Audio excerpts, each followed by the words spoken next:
सरिता की शादी एक अच्छे परिवार में हुई है। उसका पति रोहन उसे बहुत प्यार करता है। घर में उसकी सास शांति और ननद मीनाक्षी भी है, जो सरिता के किसी काम में दखल अंदाजी नहीं करती। लेकिन फिर भी सरिता को ऐसा लगता है कि दुनिया की सबसे ज्यादा बेचारी बहू वही है और सबसे ज्यादा अत्याचार उसी पर हो रहा है। माँ जी, ये लीजिए आपकी चाय। अरे बहू, तूने इतनी ज्यादा चीनी क्यों डाल दी चाय में? हाय हाय माँ जी, मैंने तो उतनी ही मीठी बनाई है जितनी मीठी आपको पसंद है। माँ जी, आपको तो मेरे हाथ की चाय अच्छी ही नहीं लगती। जब देखो कुछ न कुछ कमी निकाल ही देती हो। अरे बहू, तू एक बात के पीछे ही पड़ जाती है। मैंने ऐसा कब कहा कि तू रोज चाय खराब बनाती है? सरिता अपने कमरे में चली जाती है और फोन उठाकर अपनी माँ से बात करती है। हेलो माँ, कैसी हो आप? क्या कर रही हो? मैं तो ठीक हूँ, पर तू बता, तेरा मूड कैसा है? तेरी आवाज से लग रहा है कि कुछ तो हुआ है तेरे ससुराल में। अरे क्या बताऊँ माँ, यहाँ तो हर समय मेरे साथ बहुत बुरा व्यवहार होता है। मैंने अपनी सास के लिए इतनी अच्छी चाय बनाई, लेकिन मेरी सास चाय पीते ही मुझे 4 बातें सुना दी। बेटी, तू इतनी छोटी छोटी बातों पर ध्यान ही क्यों देती हो? तुम्हारी सास ने कुछ बोल भी दिया तो क्या हो गया? वो बड़ी है ना तुझसे। माँ ने इतना समझाया, लेकिन इस बात का सरिता पर कोई असर नहीं हुआ। अपनी बेचारी बहू की छवि वो बदलना ही नहीं चाहती। अगली सुबह सब नाश्ते की टेबल पर बैठकर नाश्ता कर रहे थे। तभी सरिता ने अपने पति से कहा, सुनिए जी, मुझे ना आज बाजार से कुछ सामान लेकर आना है। आज आप ऑफिस से आने के बाद मुझे लेकर चलना ना। भाभी, मुझे भी कुछ किताबें खरीदनी है। आप दोनों जा ही रहे हो तो मेरी किताबें भी ले आना। लो, अभी तो बात ही की है बाजार जाने की, तो एक फरमाइश आ गई। माँ जी, आप भी बता दो कुछ, और हाँ, मोहल्ले वालों से भी बोल दो अगर वो कुछ मंगवाना चाहते हो तो। बेचारी मीनाक्षी अपना सा मुंह लेकर रह गई। ये सब देखकर रोहन से चुप नहीं रह गया और वो गुस्से में बोला, सरिता, क्या हो गया है तुम्हें? मीनाक्षी ने तो सिर्फ किताबों के लिए बोला है। तुम्हें मीनाक्षी से इस तरह से बात नहीं करनी चाहिए। माफी मांगो उससे अभी। क्या? मैं माफी मांगू? दिन भर आपके घर के काम करूं मैं, आपकी और आपके घर वालों की बातें सुनूं मैं, और अब माफी भी मैं मांगू? ऐसा कभी नहीं हो सकता। ये बोलकर सरिता वहां से चली जाती है। एक दिन उनकी पड़ोसन घर आती है। अरे सरिता, क्या कर रही है? और क्या करूंगी भाभी जी, बस घर का काम ही कर रही हूँ। आप बताओ कैसे आना हुआ? अरे मैं तो तुम्हारा हालचाल पूछने आई थी, लेकिन तुम तो बिजी लग रही हो। कोई बात नहीं, मैं बाद में आ जाऊंगी। और क्या करूं भाभी जी, जब से शादी होकर आई हूँ ना, बस काम ही कर रही हूँ। और इस घर में ना कोई मेरी कदर नहीं करता। पति है जो बस घर से ऑफिस, ऑफिस से घर। ननद को तो कॉलेज से फुर्सत नहीं। बची सास तो उनका सारा समय मेरी गलतियां निकालने में लग जाता है। अरे ये क्या कह रही हो सरिता? तुम्हारी सास तो पूरे मोहल्ले में तुम्हारी तारीफ करती फिरती है कि तुम बहुत अच्छी हो, पूरा घर तुम्ही ने संभाल रखा है। हाँ तो क्या हुआ? इसमें गलत क्या कहती है? सच्ची तो कहती है। मेरी मर्जी के बिना इस घर का पत्ता भी नहीं हिलता। शाम को जब रोहन घर आया तो उसने सबसे कहा, कल हम सबको मौसी जी के घर जाना है। उनकी बेटी की शादी है। सब अपनी अपनी पैकिंग कर लो, सुबह होते ही निकल जाएंगे। और सरिता, तुम कान खोलकर सुन लो, वहां जाकर किसी की बुराई भलाई शुरू मत कर देना, नहीं तो मुझसे बुरा कोई नहीं होगा।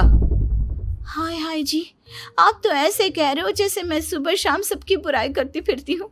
आज तक कोई कह नहीं सकता कि मैंने किसी की पीठ पीछे किसी के बारे में कोई बुरी बात बोली हो तो। अरे बस बहू, बात को और ज्यादा आगे मत बढ़ा। हमें सब पता है तू हमारे साथ क्या व्यवहार करती है। ये बात घर तक रखना, शादी में किसी को कुछ मत बोलना, नहीं तो सब कहेंगे कि शांति की बहू कितना बोलती है। हाँ हाँ, सब कुछ तो मैं ही बोलती हूँ ना। आप लोग तो हर समय फूलों की बारिश करते रहते हो मेरे ऊपर। सारी गलती मेरी है जो मैं इस घर में आई। सबका कितना ध्यान रखती हूँ, लेकिन फिर भी मेरी तो आप लोगों की नजर में कोई कदर ही नहीं है। अगली सुबह सब लोग मौसी जी के घर पर चले जाते हैं। वहां पर शादी का माहौल होता है। सब जगह चहल पहल होती है, बहुत सारे मेहमान आए हैं। सरिता को वहां बहुत अच्छा लग रहा है। वो अपने मन में सोचती है, यहाँ कितना अच्छा लग रहा है, कितनी रौनक है। मैं यहाँ किसी से ज्यादा बात नहीं करूंगी। अगर मेरे मुंह से कुछ ऐसा वैसा निकल गया तो रोहन जी तो मुझसे गुस्सा हो जाएंगी। सरिता ये सब सोच ही रही थी कि वहां रोहन की कजिन साक्षी आ गई और सरिता से बोली, आप सरिता भाभी हो ना? जितना आपके बारे में सुना था, आप तो उससे भी ज्यादा सुंदर हो।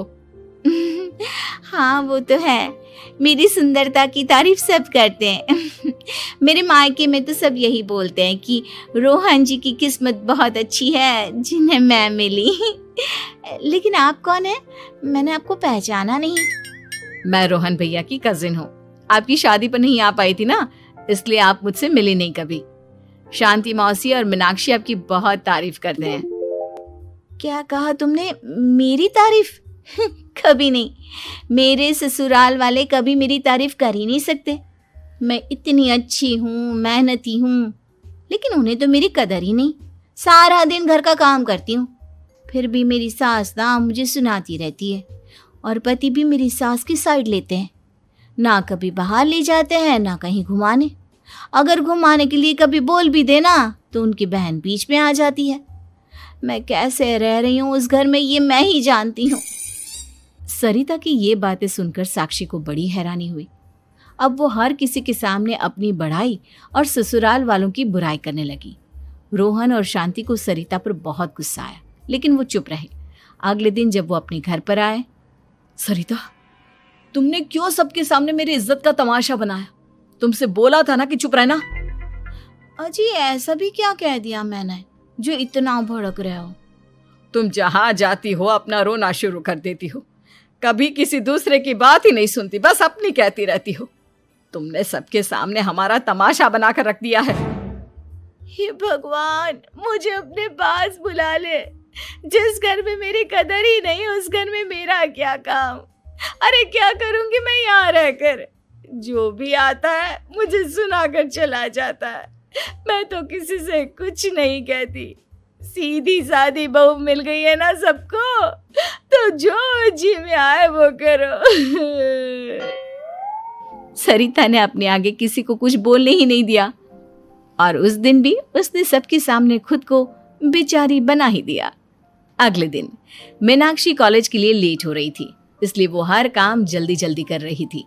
अपना नाश्ता लेने किचन में गई और पतीले में रखे गरम दूध को गिलास में डालने लगी। दूध का पतीला उसके हाथ से छूट गया और गरम गरम दूध उसके हाथ पर गिर गया।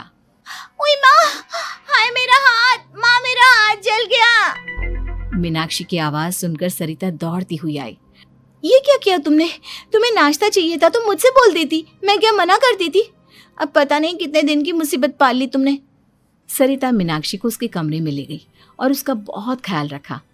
उसका इस तरह से ख्याल रखना शांति और रोहन को थोड़ा अजीब लगा। माँ, सरिता के दिमाग का भी कुछ पता नहीं।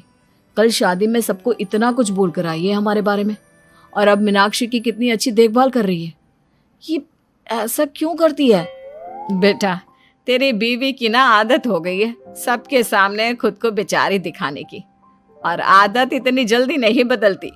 जब ये बोलना शुरू करती है तो रुकने का नाम ही नहीं लेती, इसलिए इसे पता ही नहीं चलता कि ये किसके सामने क्या बोली जा रही है। लेकिन दिल की बहुत अच्छी है। हमें भी अपना दिल बड़ा करके ये जैसी है इसे स्वीकार करना चाहिए।